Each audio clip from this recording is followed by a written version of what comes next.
Everyone, this is नयनश्री and आज के इस वीडियो में हम कंप्लीट करने वाले हैं अपने सल्तनत काल को। सल्तनत काल का एक वीडियो मैं आपको ऑलरेडी दे चुकी हूँ। आज हमें सल्तनत काल में पढ़ना है, लोधी वंश पढ़ना है और क्या पढ़ना है, विजयनगर साम्राज्य पढ़ना होगा। सो हेडिंग करिएगा आप लोग लोधी वंश।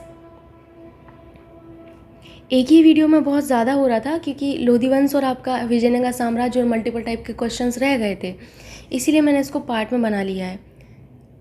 1451 से 1526।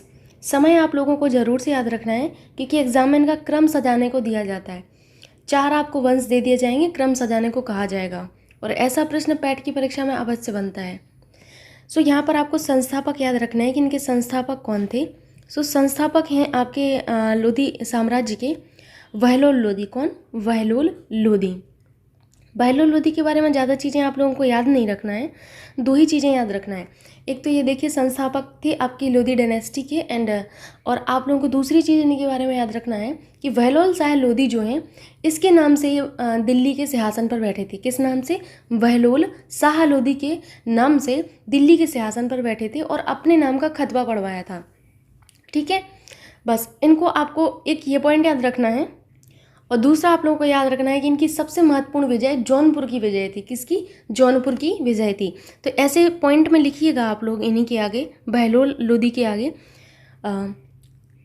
बहलोल शाह लोधी के नाम से, बहलोल शाह लोधी के नाम से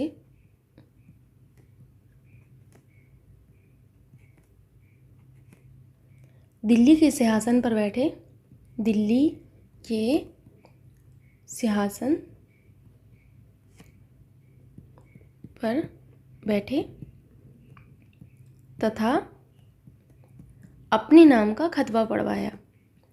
अपने नाम का खतबा पढ़वाया। ठीक है, पूछा जाता है किसने अपने नाम का खतबा पढ़वाया था, तो याद रखिएगा, इतनी चीज़ें तो आपको याद रखनी ही पड़ेंगी। दूसरा पॉइंट आपको इनके बारे में यही रखना है कि इनकी जो है, इनकी सबसे महत्वपूर्ण विजय, सबसे महत्वपूर्ण विजय,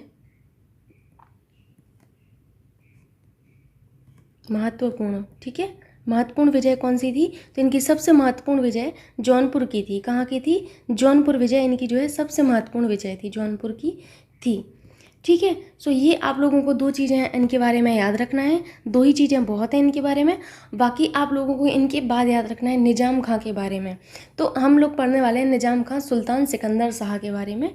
ठीक है, तो हेडिंग करिएगा आप लोग निज़ाम खां सुल्तान सिकंदर शाह। उसके पहले मैं आप लोगों से एक चीज़ बोलना चाहती हूँ कि आज मॉर्निंग में ही मैंने एक वीडियो दिया है न्यू अपॉइंटमेंट्स का। आज करंट तो आपको मिला नहीं था, तो आप लोग वो वीडियो ज़रूर से देख लीजिएगा न्यू अपॉइंटमेंट्स वाला, क्योंकि उसमें से आपको एक क्वेश्चन तो अवश्य ही मिलना है। बिल्कुल सटीक वीडियो है, उससे ज़्यादा आपको कुछ पढ़ना नहीं होगा। सो सेकेंड आपको यहाँ पर हेडिंग डालनी है निज़ाम। सबसे पहले तो आपने किसके बारे में लिखा? बहलोल लोधी, जो कि लोधी डायनेस्टी के कौन थे? संस्थापक थे। अब आपको लिखना है निज़ाम खां के बारे में, निज़ाम खां सुल्तान सिकंदर शाह। ठीक है,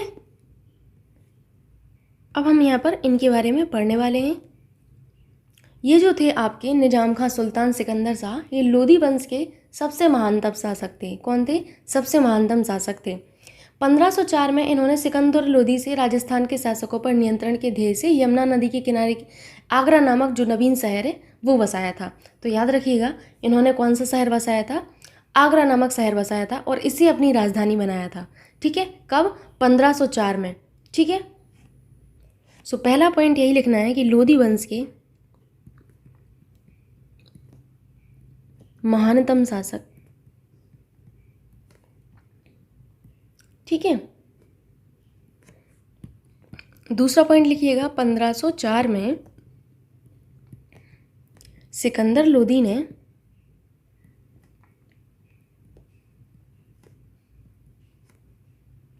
राजस्थान के शासकों पर नियंत्रण, राजस्थान के शासकों पर नियंत्रण के ध्येय से यमुना नदी के किनारे किस नदी के किनारे? तो यमुना नदी के किनारे। ठीक है, यमुना नदी के किनारे आगरा नामक शहर बसाया था। आगरा नामक शहर बसाया था। ठीक है, तो याद रखिएगा आगरा नामक शहर किसने बसाया था?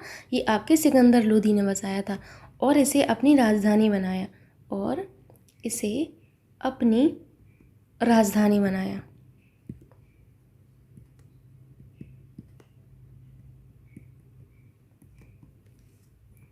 नेक्स्ट पॉइंट आप लोगों को लिखना है, इन्होंने एक नाप का पैमाना चलाया था। क्या चलाया था? नाप का पैमाना, जिसे इन्होंने गज ए सिकंदरी कहा था। तो अगर आपसे पूछा जाए कि गज ए सिकंदरी किससे संबंधित है, तो आपके नाप का पैमाना है ये। और आप लोगों को याद रखना है किसने चलाया था? तो ये आपके निजाम खां सुल्तान सिकंदर शाह सिकंदर लोदी ने चलाया था। ठीक है, सो लिखिएगा नेक्स्ट पॉइंट कि नाप का पैमाना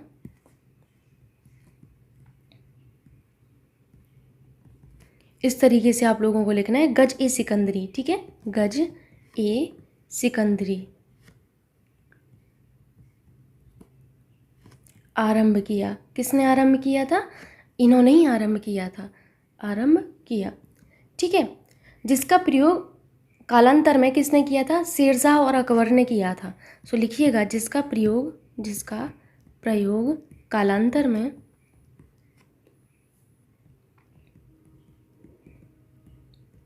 कालांतर यानी कि आगे चल के, क्योंकि शेरशाह आपके बाद में आते हैं।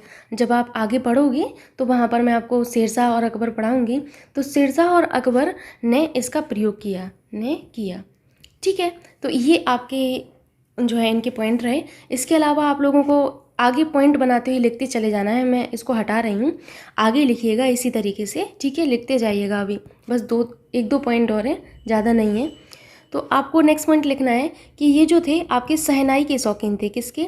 शहनाई के शौकीन थे। सो लिखिएगा शहनाई का शौकीन। किसका?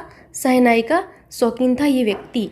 ठीक है, नेक्स्ट आप लोगों को पॉइंट लिखना है कि सिकंदर ने अनाज से जक़ात समाप्त कर दिया था। किसने?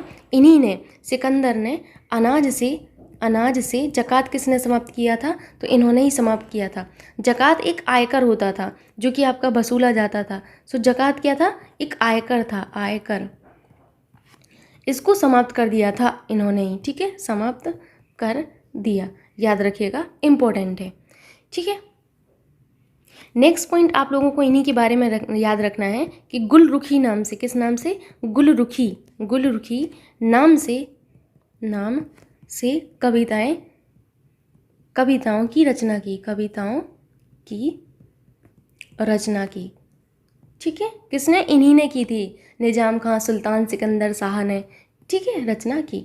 सो ये हुआ आपका जो है निजाम खां सुल्तान सिकंदर शाह के बारे में। नेक्स्ट हम पढ़ने वाले हैं इब्राहिम लोदी जी के बारे में।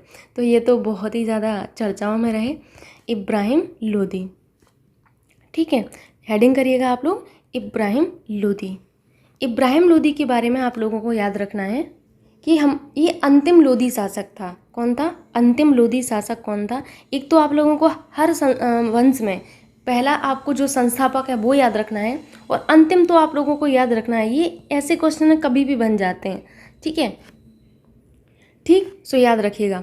अब इब्राहिम लोदी के बारे में आप लोगों को एक युद्ध याद रखना है। कौन सा? खतौली का युद्ध। इसी तरीके से सब हेडिंग के फॉर्म में लिखिएगा और आगे इस तरीके से कॉलन लगाइएगा।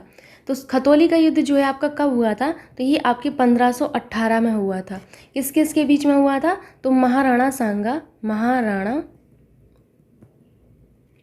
सांगा और किसके बीच में? और इब्राहिम लोदी के बीच में। इब्राहिम लोदी के बीच में। ठीक है, सो आपका महाराणा सांगा और इब्राहिम लोदी के बीच में आपका जो है ये युद्ध हुआ था खतौली का, जिसमें आपका पराजित कौन हुआ था? तो लिख लीजिएगा, जिसमें आपके इब्राहिम लोदी जो हैं ये पराजित हुए थे। इब्राहिम लोदी पराजित हुए।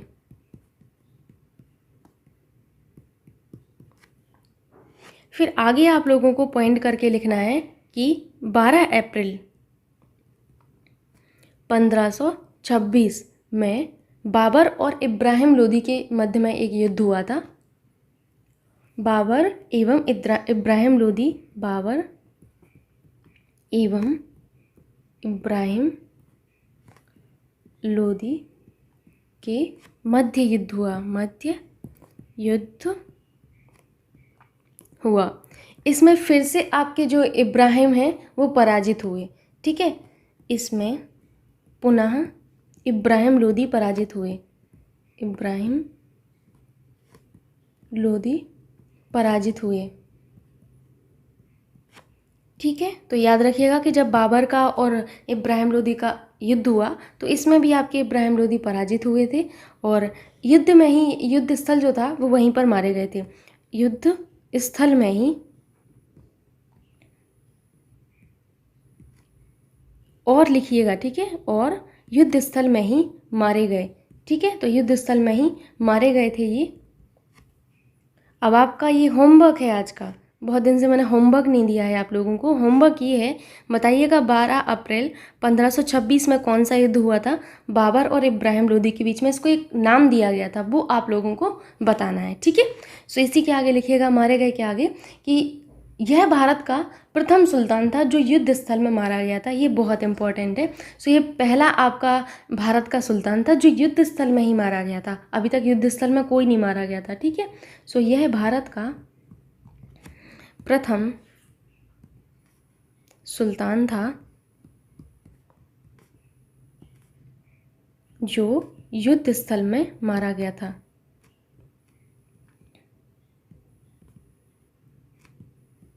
में मारा गया था, ठीक है। फिर लिखिएगा कि यहाँ के बाद बाबर ने मुगल वंश की नींव डाली, क्योंकि बाबर विजयी हुआ था, इब्राहिम लोदी तो मारे गए थे। तो यहाँ के बाद से फिर बाबर ने क्या किया था, बाबर ने मुगल वंश की नींव डाली थी, ठीक। ये हुआ आपका जो है लोदी वंश के बारे में। लोदी वंश के बारे में एक चीज़ और आप लोगों को बस याद रखना है, नोट के फॉर्म में लिख लीजिएगा। नोट यहाँ पर मैं लिख दे रही, नोट। आप लोगों ने ये पॉइंट लिख लिया ना कि यहाँ के बाद से बाबर ने मुगल वंश की नींव डाली। पता तो होना चाहिए ना कि बाबर ने किस को जो है मारकर अपना जो है मुगल वंश की नींव डाली थी, तो इब्राहिम लोदी को, ठीक है। यानी कि ये लोदी वंश जब खत्म हुआ तो आपका कौन सा वंश आया था, मुगल वंश की नींव डाली गई थी, ठीक है। तो यहाँ पर लिखिएगा आप लोग, लोदी वंश के शासक, ये जो लोदी वंश के शासक थे ये अफगान मूल के थे। पूछ लिया जाता है आपसे एग्जाम में कि लोदी वंश के शासक कहाँ के थे, तो ये अफगान मूल के थे। याद रखिएगा आप लोग इतनी चीज़ें, ठीक। अब हम नेक्स्ट पढ़ने वाले हैं विजयनगर साम्राज्य के बारे में, क्योंकि विजयनगर साम्राज्य से भी कई बार क्वेश्चन आ जाते हैं और मैंने भी पेपर देखा है तो UP-SSC में पूछे गए हैं क्वेश्चन। तो यहाँ पर सबसे पहले आप लोग हेडिंग करिएगा विजयनगर साम्राज्य, विजयनगर साम्राज्य।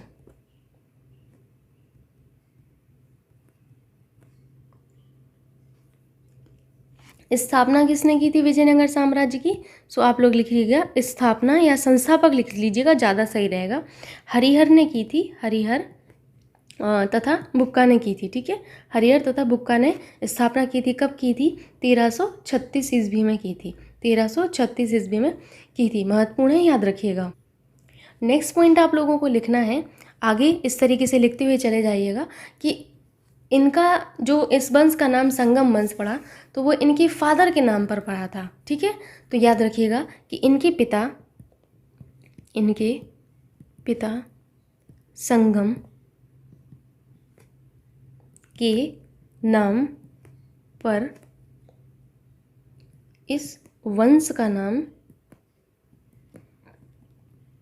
क्या पड़ा, संगम वंश पड़ा, संगम वंश पड़ा, या कहलाया, आप कुछ भी लिख सकते हो। लिखिएगा आगे कि हरिहर और ये जो बुक्का थे ये दोनों व्यक्ति आपके एक राज्य था जिसके ये दोनों क्या थे, मंत्री थे।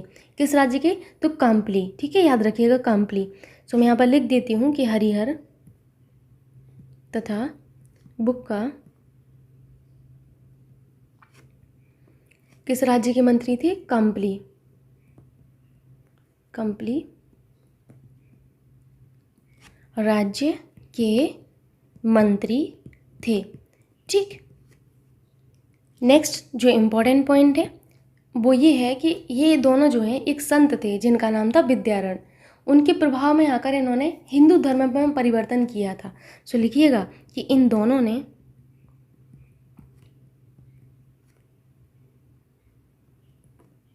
संत विद्यारण्य के प्रभाव में आकर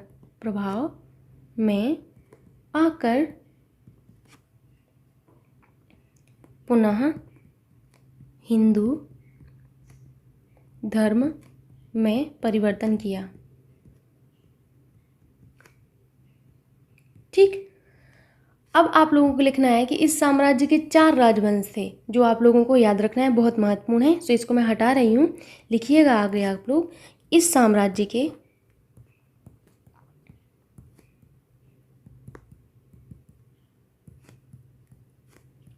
4 राजवंश हैं। 4 राजवंश कौन कौन से हैं? सो आप लोगों को पहला लिखना है, ऐसे करके लिखिएगा। पहला संगम वंश। कौन सा? संगम वंश। संगम वंश आपका 1336 से 1485। ठीक है। दूसरा था आपका सालुब वंश। कौन सा? संगम सालुब। ये सीक्वेंस याद रखिएगा प्लीज़, आप लोग, रिक्वेस्ट है। संगम सालुब। सालुब का टाइम था 1485 से आपका 1505 तक। एंड आपका थर्ड आप लोगों को याद रखना है तुलुब वंश। तुलुब वंश में आप लोगों को याद रखना है 1505 से आपका 1570। ठीक है। एंड आगे आप लोगों को चौथा याद रखना है अरावीडु वंश। कौन सा? अरावीडु वंश। देखिए क्रम से ही है, कहीं पर ब्रेक नहीं होगा, आपको दिखेगा। ठीक है। तो ये आपका 1570 से 1650। देखिए अभी मेरे दिमाग में एक बात चल रही थी, सॉरी आप लोगों को इंटरप्ट करने के लिए, लेकिन ये बोलना बहुत ज़रूरी है। क्या आप लोगों को अभी भी लग रहा है कि जितना मैं पढ़ा रही हूँ वो कम है, या फिर मतलब अभी भी मेरी मेहनत में कोई कमी है, समथिंग लाइक दैट? तो अभी मुझे रिसेंट में कमेंट्स मिल रहे हैं कि मैम आप जितना लिखवा रही हैं उसको टाइप करके दे दीजिए, इससे हमारा टाइम वेस्ट हो रहा है, और इसकी बजाय आप और क्लासेस दीजिए। आप लोग एक चीज़ बताइए कि मैं आप लोगों को इस चैनल पर एक ही लड़की दिख रही होगी, आई थिंक एक ही दिख रहा होगा अभी कोई, और तो कोई मेरे साथ है नहीं है कि मेरे साथ कोई और भी वीडियो बना दे, कोई मैथ्स का बना दे, कोई साइंस का बना दे। सारे के सारे वीडियोस मुझे ही बनाने हैं। तो मैं एक दिन में आप लोगों को 3 वीडियोस दे रही हूँ। लिटरली मुझे नहीं लगता कि 3 वीडियोस आपको किसी भी यूट्यूब चैनल पर किसी सिंगल बंदे के द्वारा दी जाएंगी, ऐसा मुझे लगता है। मैंने भी एक्सप्लोर किए हैं कई सारे चैनल, तो मुझे इतना तो पता है। तो मैं सुबह देखो आपको करंट अफेयर्स भी दे रही हूँ, फिर बाकी की 2 वीडियोज़ ये भी दे रही हूँ, और इतना लंबा लंबा वीडियो भी दे रहे हैं। ऐसा भी नहीं कि छोटा वीडियो दे रहे हैं 10 मिनट का, 20 मिनट का। तो ये करना भी बहुत मुश्किल है। ये चीज़ आप लोग अभी नहीं समझ रहे हो। कभी मेरी जगह आप खुद को रख कर देखिएगा तो आपको समझ में आएगा कि कितनी मेहनत करनी पड़ती है यहाँ पे। सो आप लोग प्लीज़ इस चीज़ से बेफिक्र रहें। मैं तो आपको कंप्लीट करवा के जाऊंगी, मैं अपना कर्तव्य पूरा करके जाऊंगी। आज भी मैं यही कह रही हूँ। एंड 45 डे जो होगा ना, उसमें भी मैं आपसे यही कहूँगी कि मैं अपना कर्तव्य पूरा करके जाऊंगी। आगे आप क्या करते हैं क्या नहीं करते हैं ये आपके ऊपर डिपेंड है। तो प्लीज़ आप लोग ये तो मत ही कहिएगा कि मैम हम लोगों को और भी क्लास चाहिए है, या आप कम पढ़ा रही हैं। सोचिए थोड़ा सा आप लोग कि एक दिन में 3 वीडियो बहुत ज़्यादा है। किसी भी आप यूट्यूब चैनल को उठाकर देख लीजिएगा, अगर कोई एक इंसान 3 वीडियो दे रहा हो ना, तो फिर मुझे भी बता दीजिएगा। सो प्लीज़ आप लोग थोड़ा सा सपोर्ट करिए मुझे, तो मुझे भी ठीक लगेगा। कभी कभी लगता है कि क्या सच में मैं और वीडियो देना चाहिए, तो एक दिन में 3 वीडियो इनफ है। आप लोग खुद सोच कर देखिएगा। ठीक है। नेक्स्ट पॉइंट आप लोगों को लिखना है विजयनगर साम्राज्य की राजधानियाँ। तो इनकी राजधानियाँ कई सारी रही हैं, और कई सारी राजधानियाँ रही हैं। तो प्रश्न ऐसा बनता है कि निम्नलिखित में से कौन सा विजयनगर साम्राज्य की राजधानी नहीं रहा है। इस तरीके का प्रश्न बनता है। तो लिखिएगा विजयनगर साम्राज्य की राजधानियाँ। ठीक, लिखिएगा सबसे पहला अरेनगोंडी। ठीक है। नेक्स्ट आप लोगों को लिखना है विजयनगर। ठीक है, विजयनगर। नेक्स्ट आपको लिखना है विनुगोंडा। कौन सा? विनुगोंडा। नेक्स्ट आप लोगों को लिखना है चंद्रागिरी। कौन सा? चंद्रागिरी।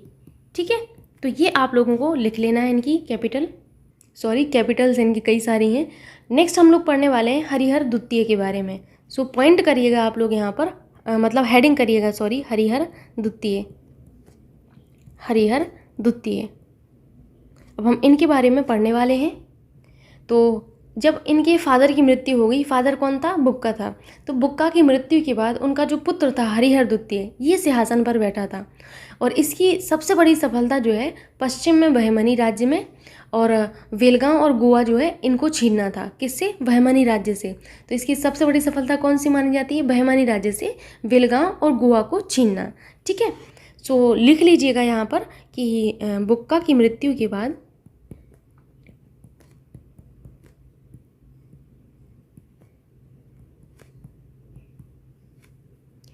उनका पुत्र हरिहर द्वितीय सिंहासन पर बैठा। ठीक है, सिंहासन पर कौन बैठा? इनका पुत्र बैठा था। और इनकी सबसे बड़ी, इनकी किसकी? हरिहर द्वितीय की बात की जा रही। इनकी सबसे बड़ी सफलता पश्चिम में बहमनी, कौन? पश्चिम में बहमनी राज्य से वेलगांव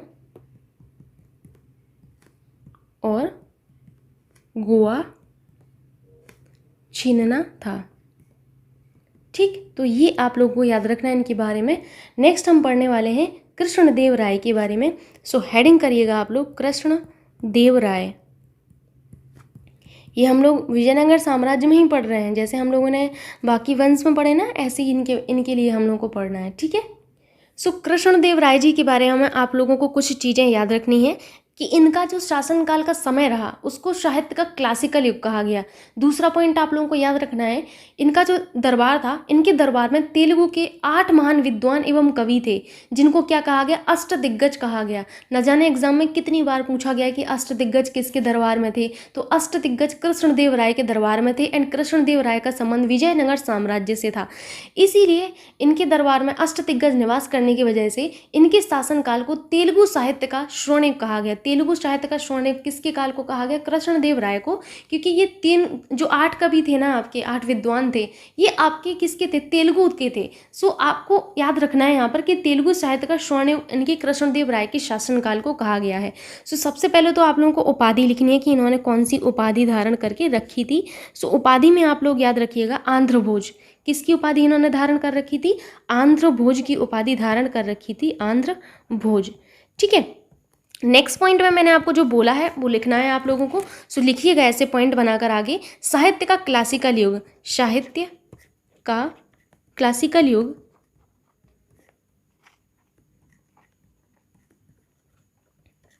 इन्हीं के शासनकाल को कहा गया।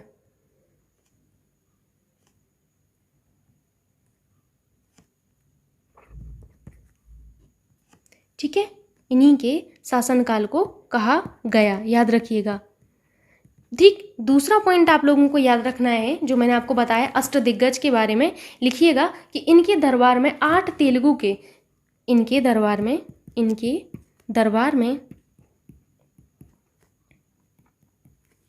तेलुगु के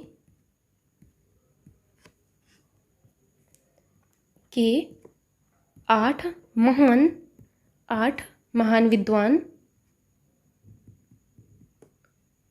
एवं कवि, इन्हें क्या कहा गया? इन्हें अष्टदिग्गज कहा गया। तो ब्रैकेट में लिखिएगा अष्टदिग्गज, अष्टदिग्गज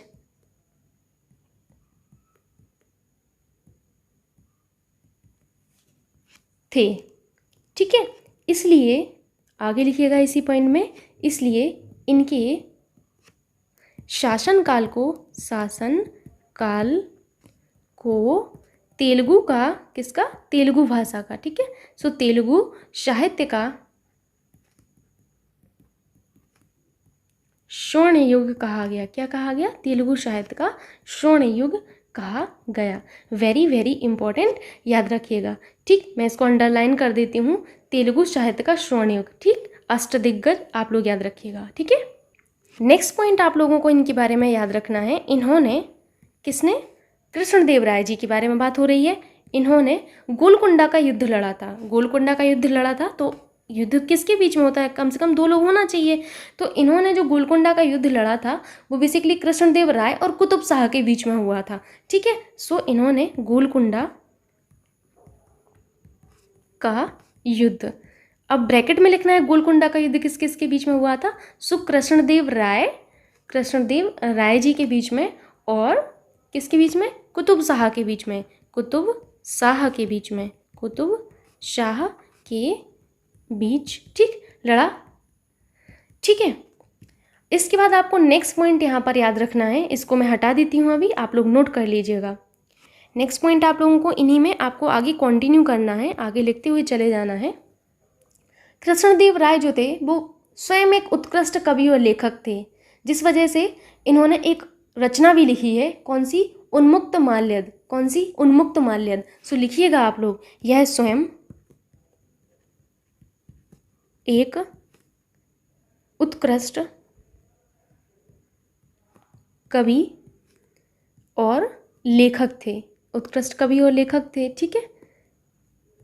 इनकी प्रसिद्ध रचना कौन सी है, अमुक्त माल्यद। ठीक है, अमुक्त माल्यद, ठीक है। तो अमुक्त माल्यद इनकी रचना थी। अब बात आती है स्थापना, इन्होंने क्या क्या चीज़ें स्थापित की। सो लिख लीजिएगा स्थापना, ठीक है। इन्होंने क्या क्या स्थापना जो है किया, तो याद रखिएगा नागलपुर नगर। क्या, नागलपुर जो नगर था वो इन्हीं के द्वारा बसाया गया था, स्थापित किया गया था। इस तरीके से याद रखिएगा कि क्या स्थापित किया गया, तो नागलपुर नगर, ठीक है। हजारा और जो विट्टू स्वामी मंदिर है वो इन्हीं के द्वारा स्थापित किया गया। वेरी वेरी इंपॉर्टेंट, हजारा एवं विट्टू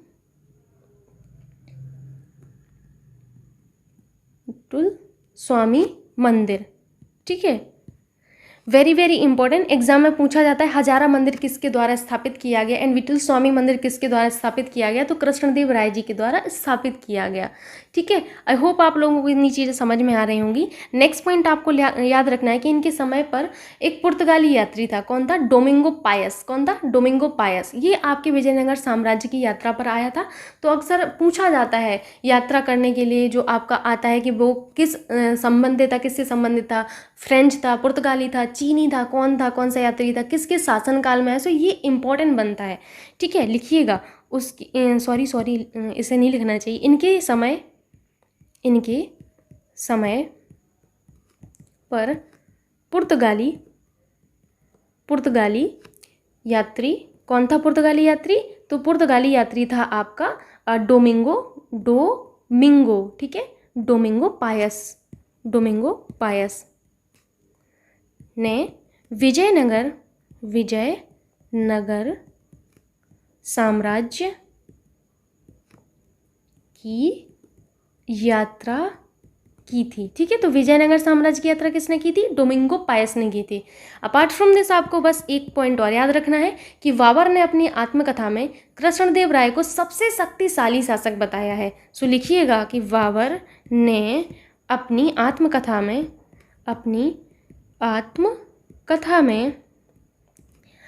कृष्णदेव राय को सबसे शक्तिशाली शासक बताया था। देखिए, अब आपको एक चीज़ मैं बोलना चाहती हूँ। जब हम लोग विजयनगर साम्राज्य पढ़ते हैं तो वहाँ पर कई सारे शासक आते हैं, बट जो इम्पोर्टेंट हैं, जिनका वाकई में योगदान रहा है, जैसे आपके हरिहर और बुक्का, इन्होंने तो स्थापना ही की थी, फिर हरिहर द्वितीय, कृष्णदेव राय, तो ये इंपॉर्टेंट है, इसीलिए मैंने इनके बारे में बताया है। तो काफ़ी सारे लोग, आप लोग यही मत सोचिएगा कि सिर्फ तीनों लोग हैं, ठीक है। अब हम यहाँ पर कुछ इम्पॉर्टेंट पॉइंट हैं उनको लिखने वाले हैं। सो आप लोग यहाँ पर कर लीजिएगा इम्पॉर्टेंट, ठीक है, पॉइंट्स, या फिर आप नोट करके कुछ भी करके आप लोग लिख लीजिएगा, बस लिखना है आपको।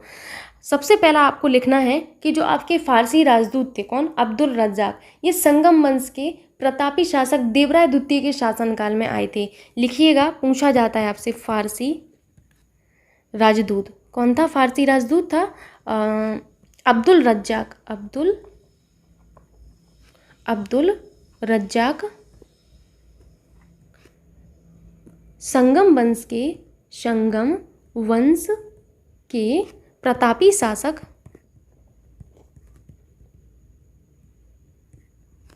देवराय द्वितीय, कौन, देवराय द्वितीय के शासनकाल में आए थे, के शासन काल में आए थे। ठीक है। दूसरा आप लोगों को इंपॉर्टेंट पॉइंट नोट करना है, चिन्ना केशव मंदिर जो कि वेलूर में है, होयसल काल में निर्मित है और इस मंदिर का निर्माण होयसल वंश के शासक विष्णुवर्धन ने करवाया था। किसने? विष्णुवर्धन ने करवाया था। तो लिखिएगा, चिन्ना केशव मंदिर। चिन्ना केशव मंदिर कहाँ पर है? आप लोगों को ये ज़रूर याद रखना है, वेलूर में है। कहाँ पर? वेलूर में है। तो ये कब निर्मित किया गया? ये होयसल काल में निर्मित है, होयसल काल में निर्मित है।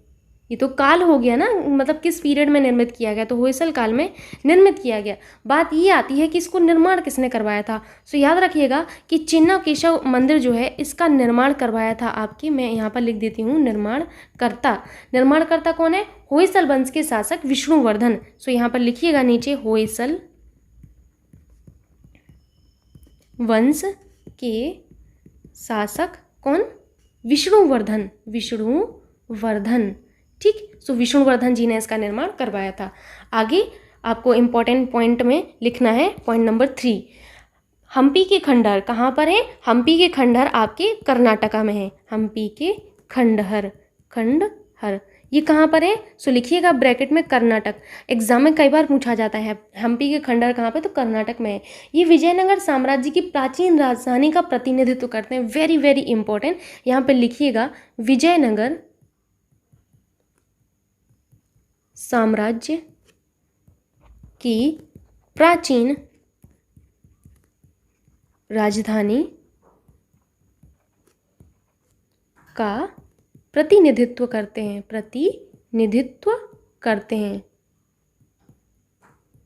ठीक है। नेक्स्ट पॉइंट आप लोगों को लिखना है, चौथा, विरूपाक्ष मंदिर। कौन सा? विरूपाक्ष मंदिर। सो विरूपाक्ष मंदिर आपका कहाँ पर है? विरूपाक्ष मंदिर आपका कर्नाटका में है। सो अगेन आप लोगों को ये भी याद रखना है, बहुत इंपॉर्टेंट है। ठीक है। फिर उसके बाद है आपका विट्ठल मंदिर जो कि हम्पी में है। इसका निर्माण तुलुप वंश के महाप्रतापी राजा कृष्णदेव राय ने करवाया था। याद रखिएगा, वेरी वेरी इंपॉर्टेंट।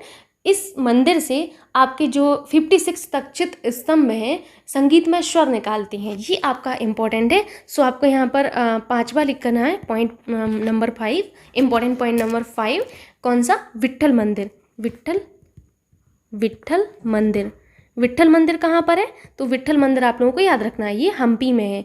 ठीक है। निर्माणकर्ता कौन है? सो इस तरीके से लिखिएगा जैसे मैं लिख रही हूँ, निर्माणकर्ता कौन थे? तो तुलुप वंश के महाप्रतापी राजा।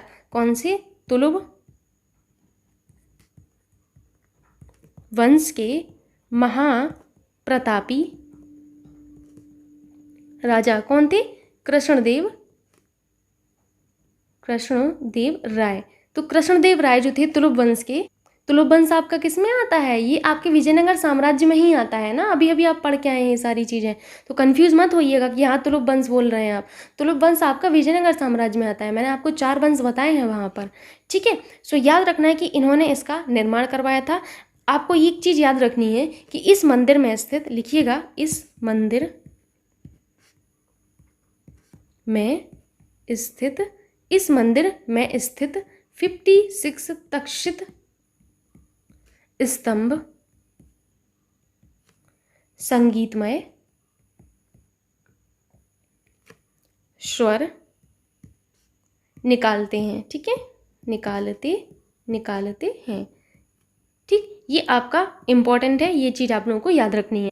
ठीक, फिर नेक्स्ट पॉइंट आप लोगों को लिखना है, पॉइंट नंबर 6 आपको डालना है यहाँ पर, निकोलस कॉन्टी आपका एक इटली यात्री था जो कि विजयनगर साम्राज्य में यात्रा पर आया था। सो एग्जाम में पूछा जाता है कि निकोलस कॉन्टी आपका कब आया था, तो आपके विजयनगर साम्राज्य में आया था। लिखिएगा निकोलस निकोलस कॉन्टी।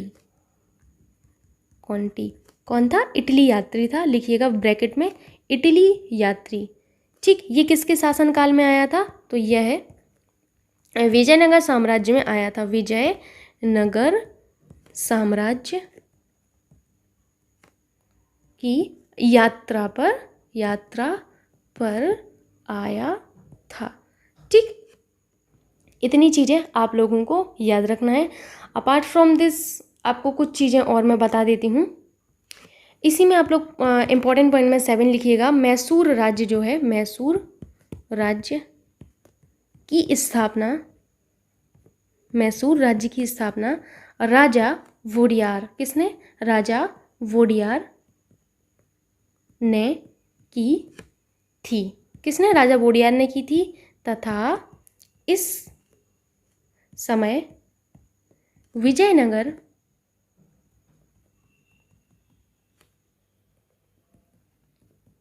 साम्राज्य का शासक कौन था? वेंकट द्वितीय था। वेंकट, ठीक है, मैं फिर से लिख देती हूँ, वेंकट द्वितीय था। ठीक, सो ये आप लोगों को याद रखना है। एक चीज़ और मैं आप लोगों को बताना चाहती हूँ, मुझे ऐसा लग रहा है कि वो बताना ज़रूरी है।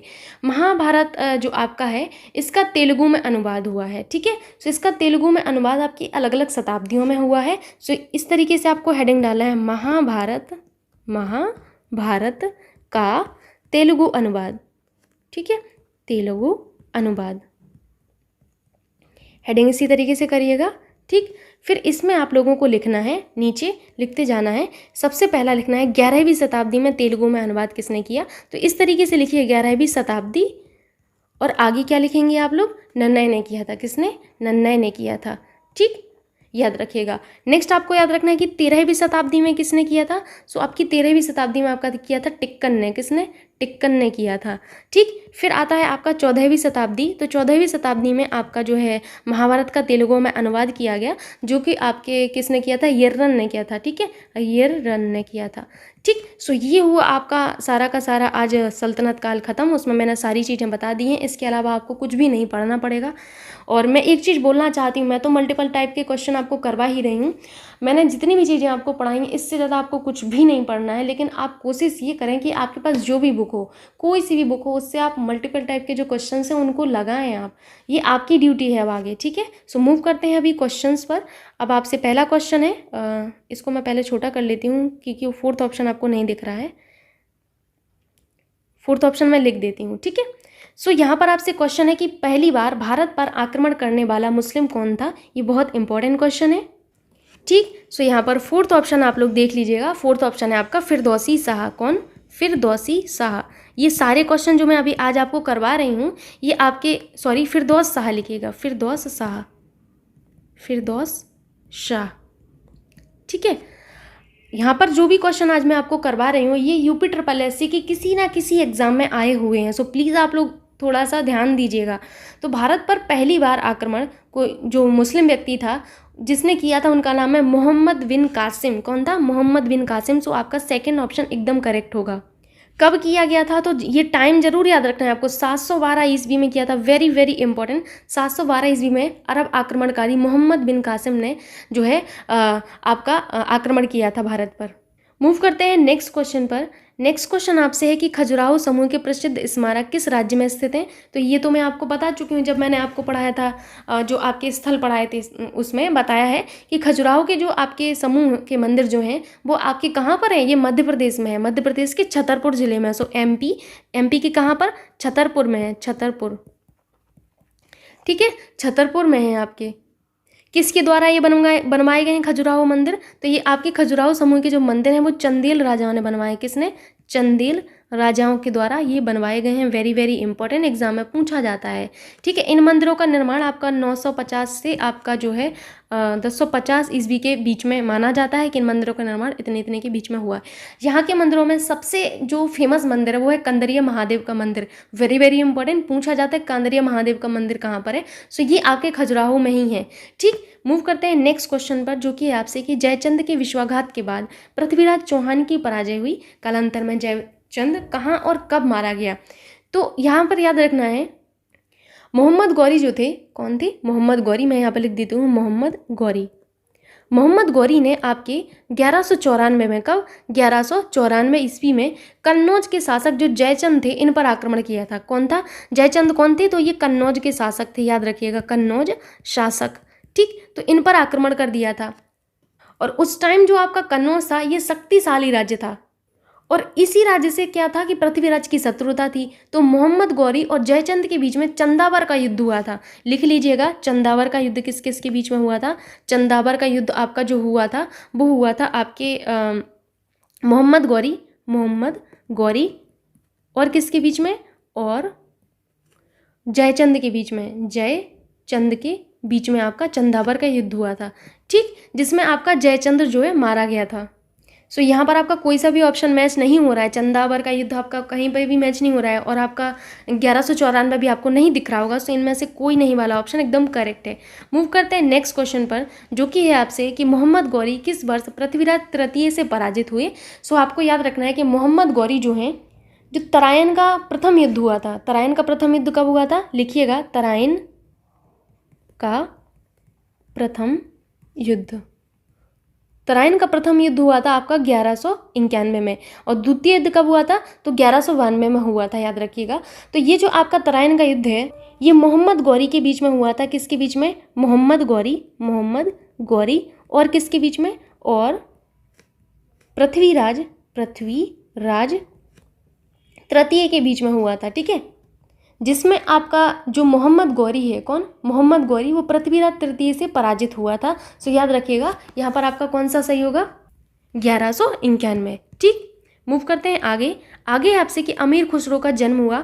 अमीर खुसरो का जन्म कहाँ पर हुआ था? तो अमीर खुसरो का जन्म कासगंज में हुआ था। कहाँ पर हुआ था? कासगंज में हुआ था। कासगंज आपका कहाँ पर है? तो ये आपके उत्तर प्रदेश में है। आपके अमीर खुसरो जी का जन्म जो हुआ था 1253 में हुआ था। 1253 ईस्वी में हुआ था। कहाँ पर? उत्तर प्रदेश के कासगंज में हुआ था। कासगंज को वर्तमान में हम क्या कहते हैं? कासगंज को हम वर्तमान में काशी राम नगर कहते हैं। क्या कहते हैं? काशी राम नगर। याद रखिएगा कि इन्हें उर्दू, खड़ी बोली, कव्वाली और तबला का जनक माना जाता है। लिख लीजिएगा, यहाँ पर मैं लिख देती हूँ, इन्हें उर्दू, कव्वाली और किसका? खड़ी बोली। ठीक है, खड़ी बोली में इनका बहुत ज़्यादा योगदान रहा है। सो खड़ी बोली आप लोगों को याद रखना है। और तबला का जनक माना जाता है। याद रखिएगा, जनक माना जाता है। वेरी वेरी इंपॉर्टेंट, लिख लीजिएगा आप लोग भी एक जगह। ठीक, सो यहाँ पर आपको याद रखना है कि आपका सेकंड ऑप्शन करेक्ट होगा। मूव करते हैं आगे आपसे है कि अमीर खुसरो, जिन्हें कव्वाली का पिता और भारत का तोता भी कहा गया, किसके दरबार के कवि थे? वेरी वेरी इंपॉर्टेंट, आपको ये बताना है कि अमीर खुसरो जी को कव्वाली का पिता कहा गया और भारत का तोता। वेरी वेरी इंपॉर्टेंट, याद रखिएगा, इन्हें भारत का तोता कहा गया है। किसको? आपके अमीर खुसरो को। तूती ए हिंद किसको कहा गया? तूती ए हिंद इन्हीं को कहा गया है। तूती ए हिंद किसको कहा गया है? अमीर खुसरो जी को कहा गया है। तो ये बेसिकली जो है आपके किसके दरबार में थे? अलाउद्दीन खिलजी के दरबार में थे। मैं ये सारी चीज़ें आपको देखिए ऑलरेडी बता चुकी हूँ कि किसके दरबार में आपके अमीर खुसरो थे। आप लोगों ने पढ़ा होगा तो याद भी होगा। मूव करते हैं आगे आपसे कि रक्त और लौह नीति किसने अपनाई, ये भी मैं आपको बता चुकी हूँ कि रक्त और लौह की नीति वल्लभ ने अपनाई थी। किसने? वल्लभ ने अपनाई थी। सो यहाँ पर आपका फर्स्ट ऑप्शन एकदम करेक्ट होगा। ठीक है, मूव करते हैं आगे आपसे है कि अलाई दरवाज़ा किस विश्व विरासत स्थल में है। सो अलाई दरवाज़ा आपके जिस विरासत स्थल में है वो है आपका कुतुब मीनार। कौन? कुतुब मीनार। ठीक, सो यहाँ पर आपको सेकेंड ऑप्शन सही होगा। याद रखना है कि नई दिल्ली में जो स्थित अलाई दरवाज़ा है, अलाई दरवाज़ा कहाँ पर है? आपका न्यू दिल्ली में है। ठीक, सो आपका न्यू दिल्ली में स्थित अलाई दरवाज़ा का निर्माण किसने करवाया था? सुल्तान अलाउद्दीन खिलजी ने कुतुब मीनार के निकट करवाया था। और इसका निर्माण लाल पत्थरों और संगमरमर के द्वारा हुआ है। किसके द्वारा? लाल पत्थर और किससे? संगमरमर से हुआ है। संगमरमर। ठीक है। तो संगमरमर से इसका निर्माण हुआ है, याद रखिएगा आप लोग। अलाई दरवाजा, कुतुब मीनार विश्व विरासत स्थल सूची में शामिल हैं, दोनों ही आप लोगों को याद रखना है। मूव करते हैं आगे। आगे आपसे है कि अलाउद्दीन खिलजी द्वारा बनवाया गया प्रसिद्ध अलाई दरवाजा कहाँ पर स्थित है। सो अलाई दरवाजा कहाँ पर है, आप लोग बताइए। अलाई दरवाजा अभी मैंने बताया कि न्यू दिल्ली में है। सो यहाँ पर आपका सेकंड ऑप्शन करेक्ट होगा। मूव करते हैं आगे। आगे आपसे क्वेश्चन है कि दिल्ली में अलाउद्दीन खिलजी का शासन की अवधि क्या है।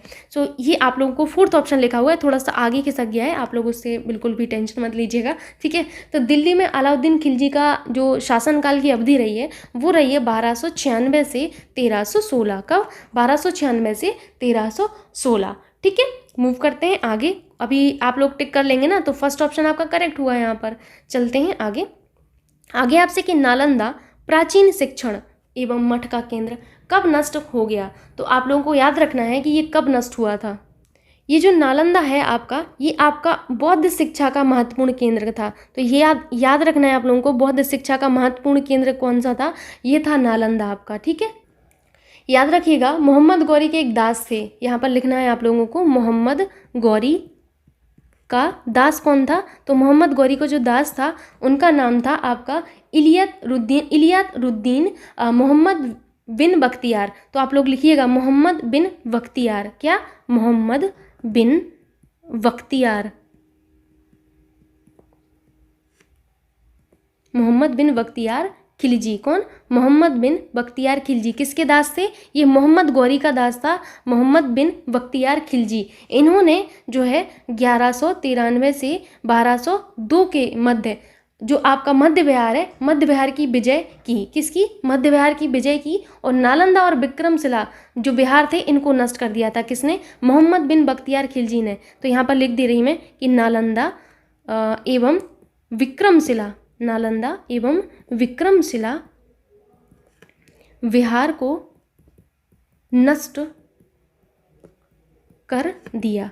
सो नालंदा और विक्रमशिला विहार को किसने नष्ट किया था, मोहम्मद बिन बख्तियार खिलजी ने। इन्होंने विजय प्राप्त की थी 1193 से 1202 में मध्य विहार की, ठीक है, याद रखिएगा। तो आपका आंसर यहाँ पर कौन सा करेक्ट होगा, यहाँ पर आपका एक ही ऑप्शन यहाँ पर मैच हो रहा है, सो 1200 इस भी आप कर सकते हो।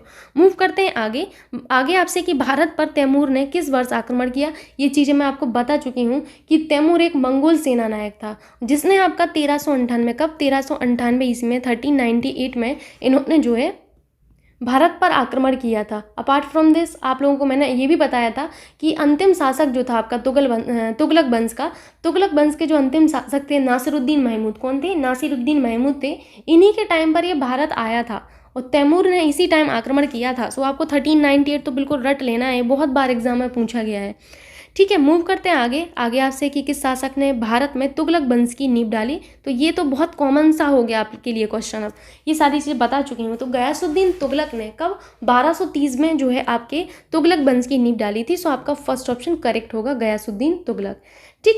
मूव करते हैं आगे। आगे आपसे किसके शासनकाल में इब्न बतूता भारत आया। तो इब्न बतूता किसके शासनकाल में आया था बताइए। तो मोहम्मद बिन तुगलक के शासनकाल में आया था। सो फर्स्ट ऑप्शन करेक्ट होगा। अपार्ट फ्रॉम दिस आपको याद रखना है इब्न बतूता आपका एक मोरक्को निवासी था। ये सारी चीज़ें देखिए मैं बता चुकी हूँ, मोरक्को का निवासी था, ठीक। एंड आपको याद रखना है मोहम्मद बिन तुगलक ने इसे राजदूत बनाकर चीन भी भेजा था। और ये इब्न बतूता जो है इनका एक यात्रा वृतांत है, यात्रा वृतांत पूछा जाता है आपसे, याद रखिएगा, यात्रा वृतांत, जिसका नाम क्या है, रेहला। क्या नाम है, रेहला। तो इनका यात्रा वृतांत याद रखिएगा, रेहला नाम से था, किससे, रेहला नाम से इनका यात्रा वृतांत था, ठीक। मूव करते हैं आगे। आगे आपसे है कि किस वर्ष बाबर ने सुल्तान इब्राहिम लोदी को पानीपत की लड़ाई में पराजित किया, ठीक। अभी आपको चारों ऑप्शन नहीं दिख रहे होंगे, अभी आपको दिख रहे होंगे। सो बताइए कि किस वर्ष बाबर ने सुल्तान इब्राहिम लोदी को पानीपत की लड़ाई में पराजित किया था। तो मैंने आपको ये होमवर्क दिया था, सो याद रखिएगा 1526 में, कब, 1526 में आपके बाबर ने सुल्तान इब्राहिम लोदी को पानीपत की लड़ाई में पराजित किया था। 21 अप्रैल 1526 को बाबर और इब्राहिम लोदी के बीच में पानीपत का प्रथम युद्ध हुआ था, ठीक है। बाबर के पास जो है काफ़ी अच्छी चीज़ें थी, जैसे इनके पास तोपखाने थे। तोपखाने होने की वजह से आपको याद रखना है कि इनमें जो है विजय प्राप्त की थी इसमें। इब्राहिम लोदी के पास हालांकि इनके जो कहते हैं सेना थी ना वो ज़्यादा थी, और बाबर के पास क्या था, इनके पास तोपें थीं, ठीक है, जिस वजह से ये जो है इस लड़ाई को जीत गए थे, ठीक। जब इस युद्ध में ये बाबर जीत गए थे तो उन्होंने दिल्ली और आगरा पर बाबर ने अधिकार कर लिया था। किस पर? दिल्ली पर और आगरा पर। दिल्ली और आगरा पर अधिकार कब किया था बाबर ने? तो बाबर ने अधिकार जब किया था जब इन्होंने इब्राहिम लोदी को हरा दिया था पानीपत की पहली लड़ाई में 21 अप्रैल 1526 में। ठीक है, मूव करते हैं आगे। आगे आपसे क्वेश्चन है कि निम्नलिखित में से कौन दिल्ली सल्तनत के इतिहास में लेखक नहीं था? तो दिल्ली सल्तनत के इतिहास में आपके जो है अब्बास खां, ये जो है आपके एक लेखक नहीं थे। बाकी सरवानी, अमीर खुसरो तो आपको पता ही होगा कौन।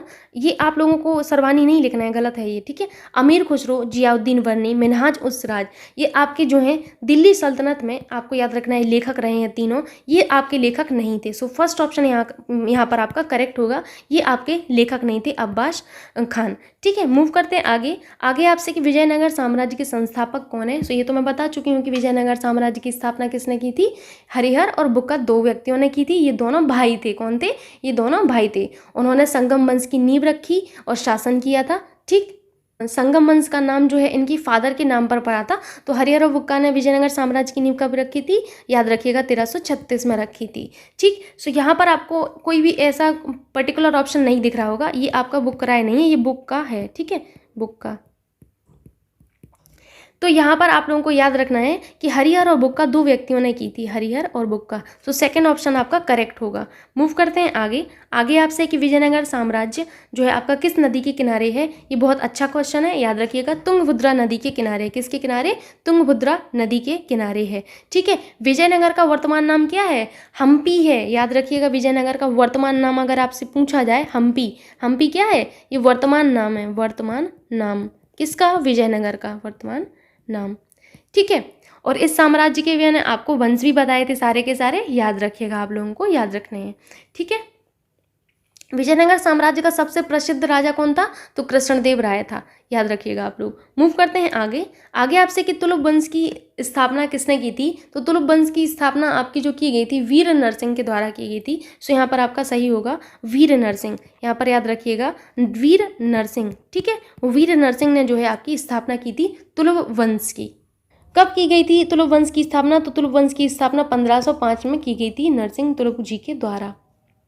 आगे आपसे क्वेश्चन है कि किस प्राचीन साम्राज्य में महिलाएं कुश्ती में भाग लेती थीं? ये बहुत इंपॉर्टेंट क्वेश्चन है, तो याद रखिएगा कि आपका जो साम्राज्य था जिसमें महिलाएं कुश्ती में भाग लेती थी वो था आपका विजयनगर साम्राज्य। सो यहाँ पर आपका सेकंड ऑप्शन एकदम करेक्ट होगा। ठीक, तो ये रहा आपका सारा का सारा सल्तनत काल के बारे में। इससे ज़्यादा आपको कुछ भी नहीं पढ़ना, बस मल्टीपल टाइप के जो क्वेश्चंस हैं उनको आप करिए, प्रैक्टिस करिए, इससे ज़्यादा और कुछ मत करिए, बहुत है आपके लिए।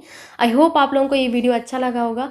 आपसे रिक्वेस्ट है मेरी कि प्लीज़ आप लोग बस एक काम कर दिया करिए कि वीडियो को जितना ज़्यादा से ज़्यादा शेयर कर सकते हैं बस उतना शेयर कर दिया करिए। ठीक है, थैंक यू वेरी मच। मिलते हैं नेक्स्ट वीडियो में, तब तक के लिए बाय बाय, टेक केयर।